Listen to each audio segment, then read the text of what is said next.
Hello and welcome, foolish mortals. This is Emily. And Clayton, your ghost hosts. I can say that word now, apparently, without having to focus on it. Bravo. But yes, we're back. We just watched the mini adventures of Winnie the Pooh. I finally have seen it. I thought it was quite good. But today, we're going to be talking about more Pooh content. There was much more Pooh content. You're so shocked. I know you're all shocked.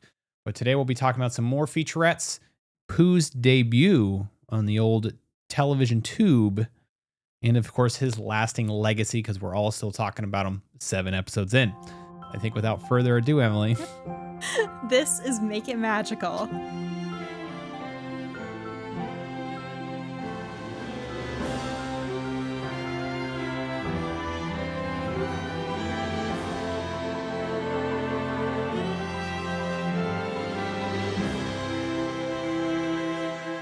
Hey, Clayton. Yeah. Do you think it's time for something sweet? That's what Pooh says. Oh. Time for something sweet. Time Oh, that didn't for land. something sweet. Wah, wah. Wah, wah. Yeah. Oh man. In any case, we're back. Yes, it's Yes, time for something time for sweet. something sweet. Another episode of Make It Magical. Get with it. Yeah, I know we sorry. took a week off. Yeah, let's address the Heffalump in the room. Yeah, we didn't put an episode out last week. You may have noticed. We just we had a busy weekend. We went to go see Superman on Saturday. Yeah. We'll actually have a comic book corner today because I'm going to talk very briefly about it. Trust me. I've talked to Emily ad nauseum about it. But extensively. we will talk about it very briefly. And then on Sunday, we met up with some close friends of ours that we've met through this journey of life, this podcasting journey. Podcasting journey of ours, the Disney community. It's just wonderful. We met up with Caleb and Caitlin from the Market House podcast. We got some food, got some cupcakes, just had a generally good hangout. They were like, wow, it's so much cooler here than where we live. We're like, come move here so Yeah, we can just do come this move all here. the time. We would love it. Yeah.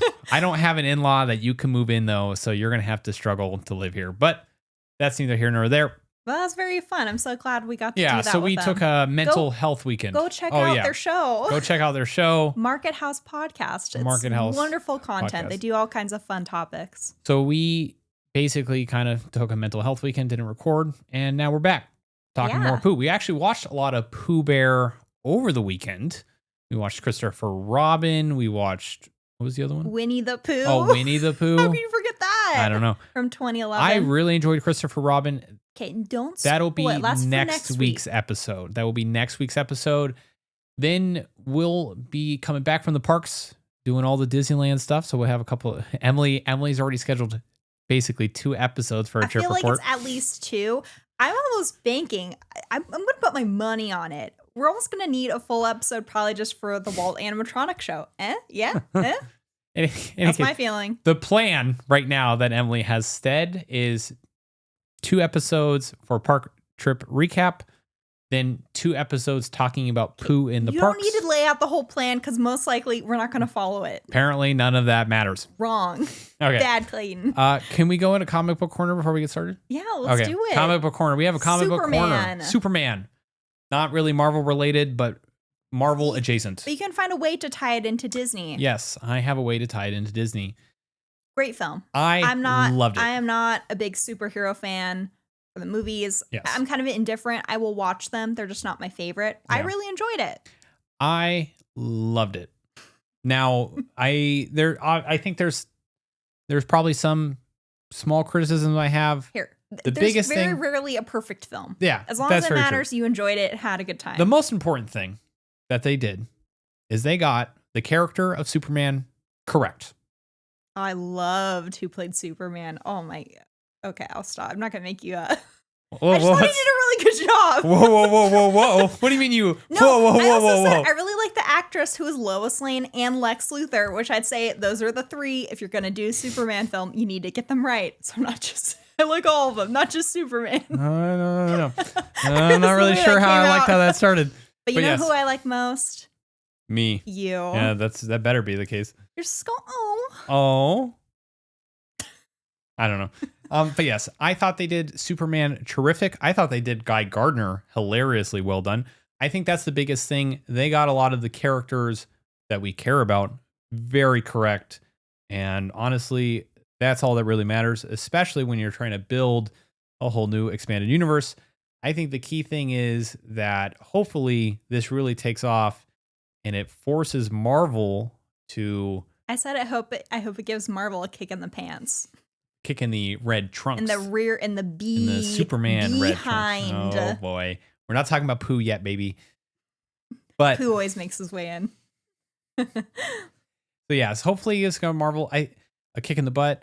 I think that DC can do something very fascinating because they're already planning to do this. They're kind of going to have the main continuity and then these Elseworld stories. Marvel's really put themselves in the box with the expanded universe. It's becoming really convoluted. You have to watch 14 TV shows, 35 movies to know what's going on. And they've really put themselves they've created the comic book dilemma for themselves in the movie. People don't want to start comic books sometimes because they don't know. It can be overwhelming. You don't know where to start. These characters have existed for hundreds of years practically at this point, and you don't even know where to start. And so like you're like, what do I do? That's why the comic books, they keep creating these alternate universes so they can make a fresh take on the character and have it basically be, something that you go into just like, every couple years. That's what they'll do. They're usually short-lived, but at least it gives you a fresh take that you don't have to know 80 years worth of backstory for. And especially for not everyone is a super diehard comic book fan. So you need to appeal to both the comic book fans by doing the characters right and putting in things that will appeal to them, but also to the general audience like myself, where I don't know all of that. I don't want to have prerequisites to become prepared to go into a film like this. Yeah. But the way I look at this is all great. If DC can make great superhero movies, it gives Marvel competition and makes them need to do better and fight back. Same thing, it's like with parks. Whenever it's Universal's doing really good and putting out exciting projects, it just makes me more excited because, again, it gives Disney a reason to continue fighting back. So it's only a good thing in my eyes. I just root for everyone. I want everyone to do well, Clayton. I like happy endings. I've said it so many times. I think the biggest, coolest thing is I get 2 different Batmans now. That's what I'm really stoked for. Because Robin Pattinson, the Pattinson, will not be, they pretty much have confirmed he will not be the DCEU Batman. There's going to be a new DCEU Batman. Hey, Clayton, you know what I really like? Talking about Winnie the Pooh. How about we do that? Let's talk about some more Batman. No. I could talk about Batman for days. I know you can. That's why I'm trying to segue. Batman. All right, do we have any other Mousekeeping? Is this a DC? No, it's not. It is not. No. We can change it. That's not too late. Speedy. 3 years. We have a lot to talk about today. Come on. All right, do we have any other Mousekeeping?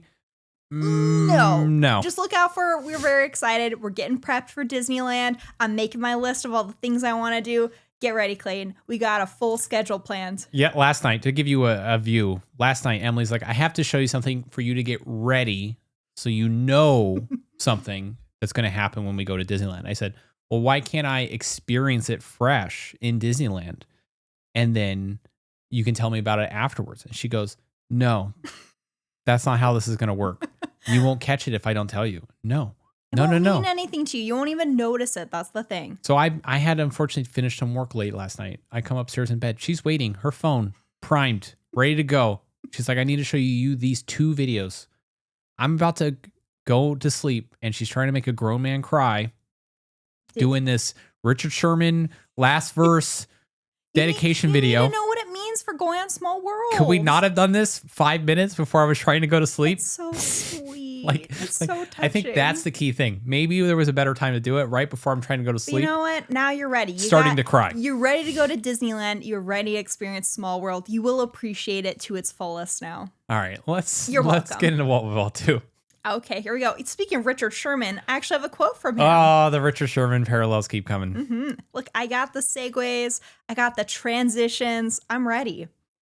Pooh is the essence of childhood adventure, childhood imagination, childhood fantasies. It's this perfectly safe world. Everybody's nice. They're all characters. They're all peculiar, but they're all lovable. They're all wonderful, and Pooh, of course, is a bear of very little brain, but he's all love, and it's safety, and it's purity, and it's something I wish we all had more of in this world. I'm gonna cry. That's so beautiful. Yeah. That's so true. That's like the perfect way to encapsulate what the characters of Winnie the Pooh and that world means to people. Yeah. It's filled with all of the best things in life. We need more of Pooh. We need more of what you get out of it. Yeah, that became really apparent when you watched Christopher Robin. Oh my gosh. But yeah, we'll talk about that when we get to that. Emily's like, how have I never seen this movie? She was crying, teared up. I was like, oh wait, that's next week's episode. That's not this week's episode. We're going to talk about some Pooh though. Let's talk about the... Surprise. Surprise. Shocker. We're switching up. We're just talking about Pooh this week. You know. That's we've never done something so in depth that we do it for many more episodes than we initially planned. That's never ever been the case here at Make It Magical. Okay.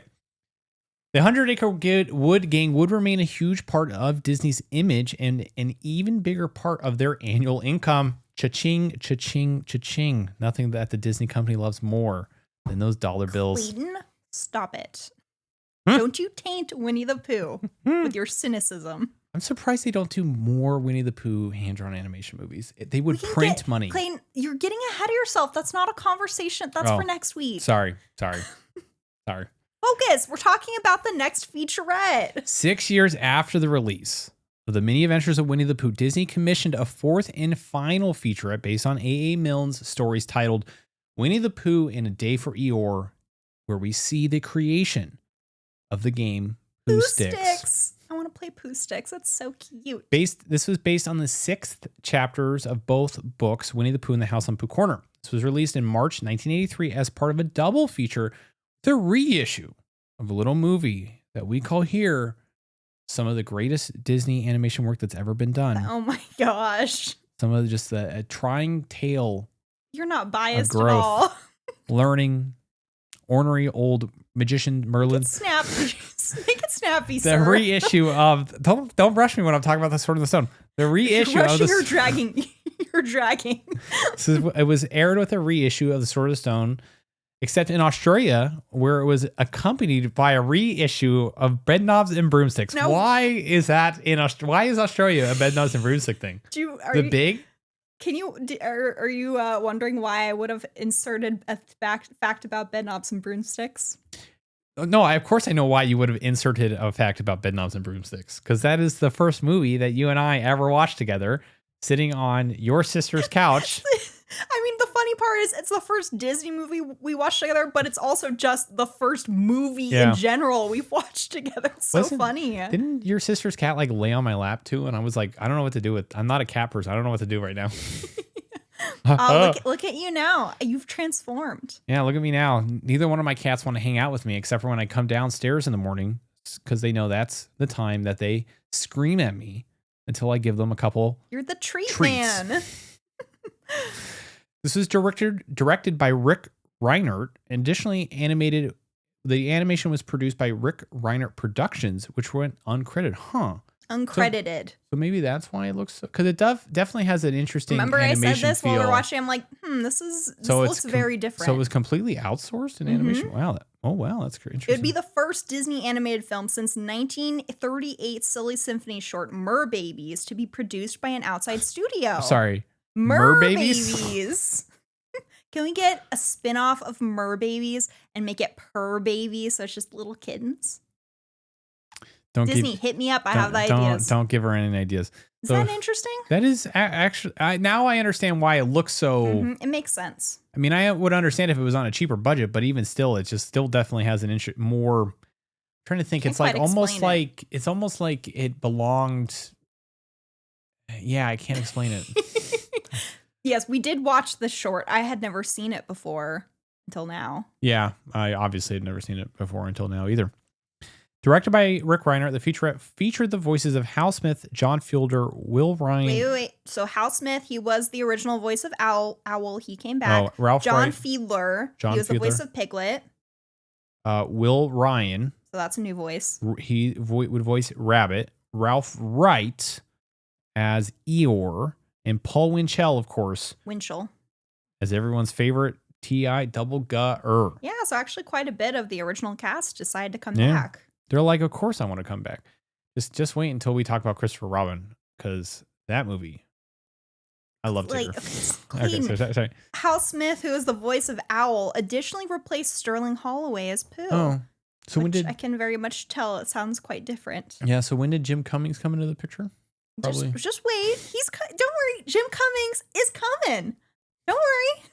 What did you think about this short? I mean, it was good. Here, this is what I thought. The more I sat with it, it's not there were very cute parts. Yeah. But when you compare it to the 3 featurettes done previously, there's a very easy shift to see what it's like with doing a Pooh project without Walt's guidance. Yes, I would agree with that take. The comedy isn't quite there. The characters are still themselves. Yeah. It feels like Winnie the Pooh, but it feels drastically different. And to me, that's the way I try and compare the two. It feels like something done without Walt Disney. Yeah, it definitely has a noticeable shift away from the first 3 movie. And it's not just even taking away the quality or the animation level. It definitely had, like, in the tone and how the characters interact. It definitely has a difference. Not bad. It's still good, but it doesn't compare to the other ones. Now, do you want to talk about some nightmare fuel, Emily? Always. Let's go. I'm a fan of horror after all. Let's go to the Disney Channel. A channel that around this time dreams are made of. That was what I watched all my childhood years growing up. So, fun fact about the Disney Channel, Emily, did you know that this was created, or the idea for it blossomed under the direction Ron Miller of you? Why? You let me have my moment. Let me really build up to it. You're asking me a question if I knew. Well, obviously I was doing that for finish your effect. Thought. Finish your thought. Ron Miller. No, it's gone. I've lost it. It's Ron Miller. Here's your chance. No, I don't want it anymore. No, I don't want it anymore. I was having fun. Ron Miller was the former CEO of the Walt Disney Company. After you're digging yourself in a hole. So he was the CEO of the Disney Company in the 80s. He's married to Diane Disney Miller, so he's technically the son-in-law of Walt Disney. And he was the CEO right before the takeover of Michael Eisner. Thank you. Well done. Wasn't as good when I got cut off there at the beginning. It's whatever. Okay. The same year as Winnie the Pooh and A Day for Eeyore, a new Winnie the Pooh show called Welcome to Pooh Corner. Welcome to horrific Pooh Corner. I think they missed a word. I think they learned their lesson. They're like, okay, Pooh's going to be an animated TV show after this. So it would actually premiere with the launch of the Disney Channel in 1983. It featured performers in full-size character costumes using puppetronics, radio-controlled devices that allowed their mouth and eyes to move, and this would run for 3 years. It is and very scary. Let's just say the picture of these creatures looks like something straight out of a horror film. You thought the last featurette, the characters looked a little off in their animation? Well, you haven't seen anything yet because they really look off in this. Yes. Now, 5 years later, Nightmare. The New Adventures of Winnie the Pooh would air, another TV show airing from 1988 to 1991. And this was what I grew up with. When they were looking to do a Pooh Bear reboot titled The New Adventures of Winnie the Pooh, Disney was looking to get new voice talents for the Pooh Crew. Pooh Crew. Jim Cummings auditioned for For Eeyore, Tigger, Pooh, and Owl. He walked away feeling great that he got Eeyore. Great. You know, like great. Tiggers or Tigers. Yeah. I mean, that's more like Tony the Tiger. Yeah, why does Tony the Tiger and Tigger both say that word in that same way? That's weird. He walked away feeling great and that he got Eeyore. No question about it. I'm going to be a very sad donkey. About a week later, his agent called him and said, I have some good news for you and some not so great news for you. This agent belongs. Like, what kind of like, that's like when they do in a comedy show, the doctor's like, he's not going to make it. And like, everyone's like, oh no. He's like, well, he's just not going to make it out here. He's perfectly fine. And like, why would you do it like that? Why do you say it this way? Good. It's like the good news for you is you're Winnie the Pooh. You're the lead. Wait, you did it the wrong way. Oh, sorry. Bad news. Sorry, I got too excited. You're talking about someone butchering giving of news. Sorry, buddy. Bad news. You're not Eeyore. Good news. You're Winnie the Pooh. And Tigger. By the way, Double your fun, your voice acting fun. It was really funny. So Jim Cummings, he actually has his own podcast. Yeah. He interviews a lot of other like voice actors, people related in cartoons and the Disney field. Yeah. And he's recounting this whole moment in his life when he was auditioning and he got that call. And then like his agent told him that he's like, Eeyore, Schmeeyor, I get to be Pooh and Tigger. I don't care. What the heck with Eeyore? But we all win from this. Jim Cummings, great voice actor, becomes Pooh, becomes Tigger, but we all win in the end because another legendary kind of voice like actor. We Winnie the Pooh in the end. No. We win in a different way because we get a new legendary voice actor to come into the 100 Acre Woods. He shares characters with the character it's basically like I've been watching Winnie the Pooh my whole life. He shares the origins with a character.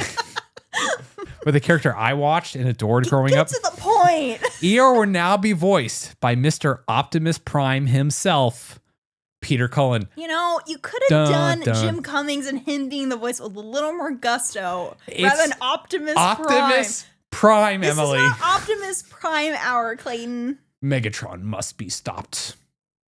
I've got the touch. Okay, Clayton, please. It's time to watch the 1984 animated classic Transformers, the animated movie, Emily. Which, by the way, actually, we realize is technically a Disney film, because it was Marvel Productions that animated it, which they were doing all the Fox animation stuff for like X-Men. Like they tried to do the X-Men animated series and they did a bunch of the other Marvel animated series. And then that got folded in and became Fox, which then aired X-Men the animated series. Oh my gosh, stop this it. is how you go. This is what you do to me a lot. It's just like the constant, like no breathing. There's nothing similar in that. No. No, there is. I'm like Piglet. You send a message in the bottle. Help me, Emily. Someone save me. I'm a poor little ghost host. When I realized this fact, it was 4 a.m. in the morning. I had woken up, unfortunately, way too early. Strolled downstairs and casually just picked something to watch on the TV. And I figured, well, I'll be half paying attention. So I'll pick animated 1984 Transformers, the animated movie. And Marvel Productions is right there. I was like, oh. And I waited for Emily to come downstairs and I basically shouted at her. What exactly was my reaction? You're like, basically that. Basically how I'm now. Okay, can we move on to something else? All right. Can we get back to the actual animated show that I grew up with? What we're talking about? Sometimes it's not all about you, Emily. It's about Winnie the Pooh. It's not about you and Optimus Prime. Oh, such a traumatic movie. The New Adventures was the first time a major Disney character headlined an animated made-for-television series, as well as the first Disney television series based on a major animated film. And Disney was like, huh. They really took this page and rolled with it. Oh, you liked Aladdin? Well, here's Agrabah Nights or whatever. Did you watch Agrabah Nights? I don't know. Did you watch any of those like Disney animated? Hercules had a show. It's kind of weird from what I recall. Maybe the Tarzan one? Little Mermaid had a show. No, not Little Mermaid. Oh, I love the Little Mermaid show. By the way, these are all on Disney Plus, so definitely go check them out. We're gonna do great. We're gonna do Nostalgia Alley. We're gonna go rewatch the. Don't make promises that we haven't fully committed to yet. We're gonna start with Gargoyles. Oh boy. The cartoon premiered in 1988 with new episodes releasing through 1991, proving popular with children and older fans. I was one of those. I was one of them. You weren't even alive at this time. No, what for this next part? Oh, it remained a staple on television in the United States for nearly 2 decades. So that's why I saw it, because it was still on air like constantly when I was around. I was a wee little whippersnapper. You want to talk about the theme song? Oh my gosh, it's so good. I showed it to Clayton and I was When was the last time? I was singing every single word. Like, how do you remember When was this? the last time you had seen that show in that theme song? Because you word for word. No idea. It sticks with you. It is a jam. I can't even sing. Isn't it great? I can't even great a lot. I can't even say word for words the words to. Gotta get up. To the practically the theme song of the Transformers, You Got the Touch. Except for the part where he goes, You Got the Touch. All right. Looking for fun. Hey, calm down. Go listen, everyone. You completely got too invested and overwent my whole bit. Yes. Now let's fast forward many years into the future. This is also one I watched. This one's a little bit more relevant because you would have only been like 8 or 9. The Book of Pooh.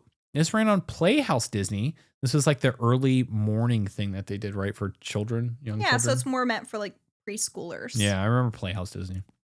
Too busy trying to watch. Did you watch Roly Poly Oly? No. Oh, I love that. I would have been PB&J Otter. I would have been like 11 or 12 at this point. So if we were watching morning cartoons, which let's be realistic, every morning before we went to school, we were watching morning cartoons. Or if you, yes, every once in a while you had that sick day, you're like, oh, Mom, I'm not feeling too well. I think I got the flu. I got to stay home. Don't give people ideas. Then, you would watch cartoons for the first couple hours, but then the cartoons would like stop. And then it would be like the Dick Van Dyke Show. Yeah. So then during the day. Then you find yourself, for some reason, on the Game Show Network, rewatching old reruns of like No Whammy, and like weird old game shows. You'd get really stuck during the middle of the day. Yeah. Tom and Jerry was always on. It was a struggle to get to about 1 o'clock when Toonami came on, and you got the cool TV shows like Dragon Ball Z and Zoids and stuff like that. Emily's like, we're in 2 different universes right now. Okay. So this ran on Playhouse Disney. This is just a trip down the nostalgia lane, memory alley. Triggering a whole lot of memories. But none of the memories for me have anything to do with the content we're talking about. You were missing out, buddy. This started in 2001, done in the style of puppetry based on Japanese bunraku puppetry. I don't know what that is, but it was this... Well said. I don't know what that is. With the cutout styled computer 3D backgrounds, the show had a look of a pop-out book. That's pretty cool, though. I did think that was a very nice element. The puppets could look a little bit off mixed with 3D backgrounds, though. Or computer generated ones. Yeah, it's probably one of those ones where, in hindsight, as it's aged, probably not the best. But I did enjoy it as a kid, though. Okay, so that's the TV shows, but there's even more movies. A lot of movies that when we asked you what you wanted us to listen or on watch. Instagram. Yeah, we watched on Instagram and asked, what other movies would you want us to watch and talk about? And literally every single... all of them. Literally all of them. Every one of them was... Well, then we quickly realized we looked at our schedule and how much time we have. We couldn't do it, so we might just make it like a Patreon bonus episode where we watch some more of these. Yeah, we don't have enough time for that. In addition to we got more Pooh presents coming on, Clayton. So much Pooh. In addition to countless TV shows, Pooh and Friends has reached endless stardom with a plethora of feature films as well as Disney park attractions. Emily was telling me in Tokyo Disney that they spent...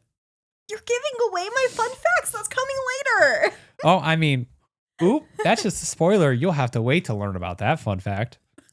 Oopsie. You can't tell me anything. I don't have a vault on this show. You get too excited because you just want to share the facts. You're like, oh, I know something. I know something. I mean, the only reason I know something is because you shouted it at me on the couch. Shout. I excitedly exclaim.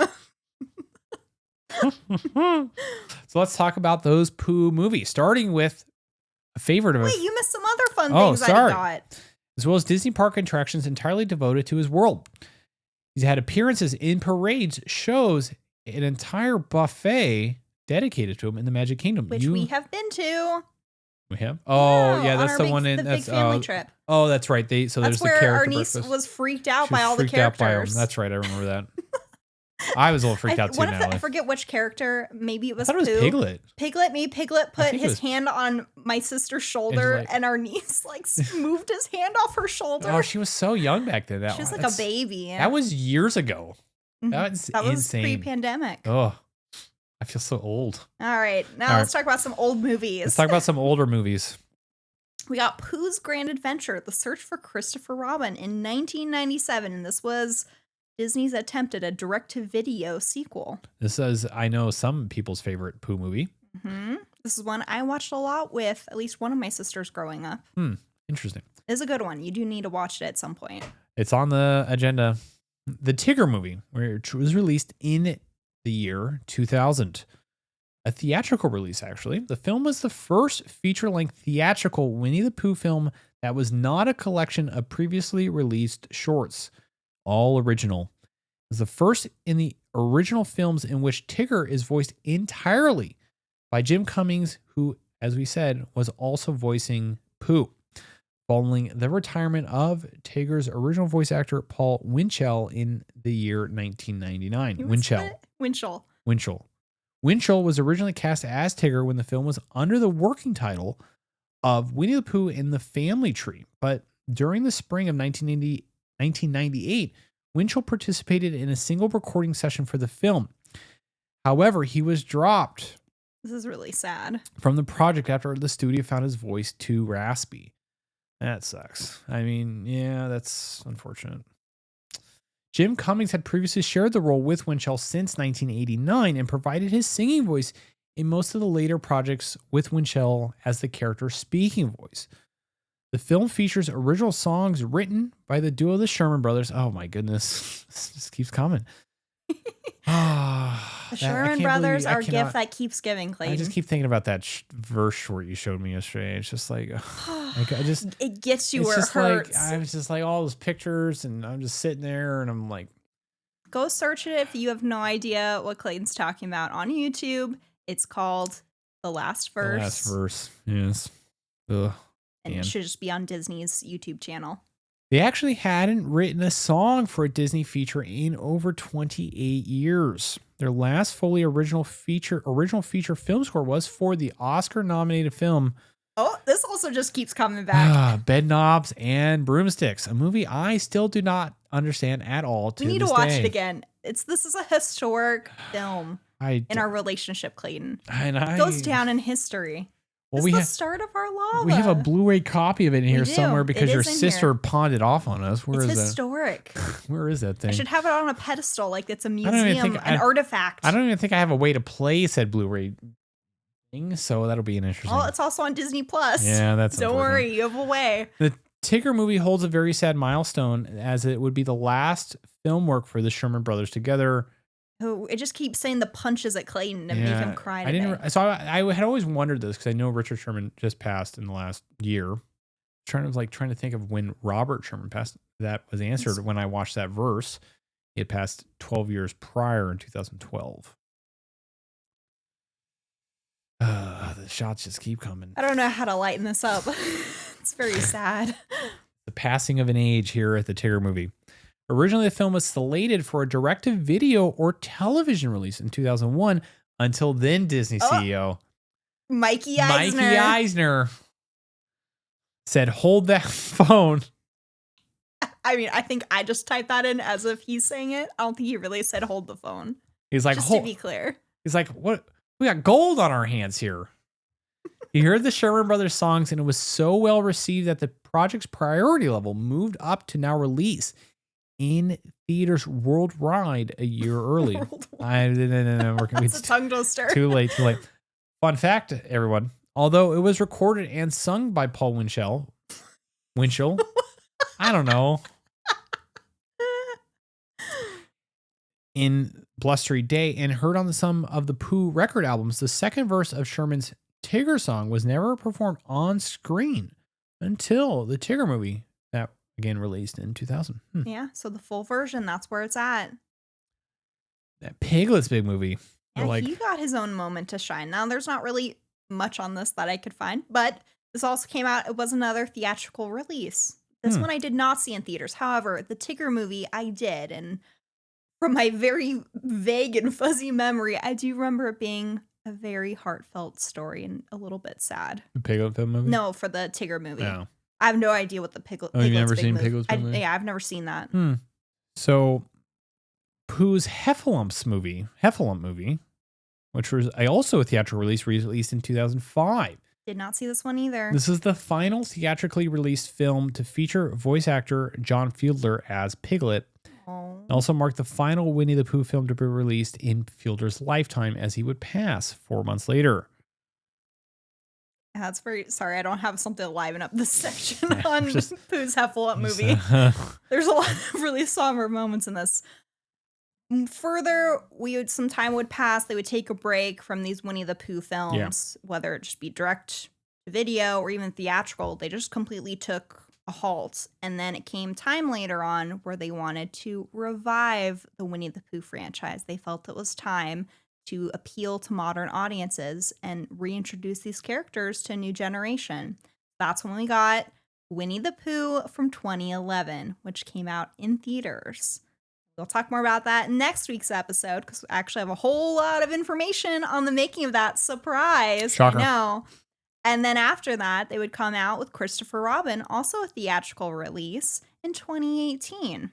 Great movie. This would be one of those films that would line up in Disney's slate of live action films when they were kind of making them all a little more different rather than just doing a remake of things. They were trying to take a new spin on it. This is actually a fantastic take for a live action movie. Yeah. It's like 100% a fantastic idea. But it's a great movie. This is actually a pretty good chunk of time between the animated take in 2011 and then Christopher Robin in 2018. So with Christopher Robin, again, it was another attempt at bringing these characters back into pop culture and making a new generation aware again and loving them all over again. Let's talk Pooh's lasting legacy. Where are the tissues, Clayton? Where are those tissues? Story of Pooh and his friends in the 100 Acre Wood have become beloved classics translated into dozens of languages.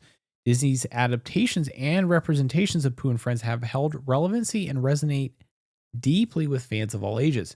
At one point, Winnie the Pooh merchandise sales outperformed Mickey Mouse products. According to the LA Times, in the 90s, Pooh was bringing over $1 billion. We did not even rehearse that. We did not rehearse that at all. That just shows you. If you're not watching us on YouTube, of course we had to do the Dr. Evil Pinky. Not even for a minute. Baby. I'm also bringing that back. Can we watch that tonight? It's a great movie. It's my choice. I want to finish Imagineering Story. We have 4 More Disney. I think we have 3 episodes. Let's keep 3 this hours. Disney history train going. Boop, boop. Love you. With sequels, TV shows, attractions, and the original Walt Disney classic. Wait, let's hold up. Do you not find that interesting? How $1 billion. And it outperformed Mickey Mouse sales. Yeah, I think that's nuts. I think, we've heard it from listeners the entire time we've been doing this, that for a lot of them, Pooh for them is above Mickey Mouse. So I'm not at all surprised with what I've been learning throughout this whole deep dive. What you could say is people find him Pooh-tastic. Pooh-rific? Yeah, Pooh-rific. Pooh. Great, as Tigger says. Tiggerific. Tiggerific, yeah. With sequels, TV shows, attractions, and the original Walt Disney classic, The Many Adventures of Winnie the Pooh remains timeless and an enduring masterpiece.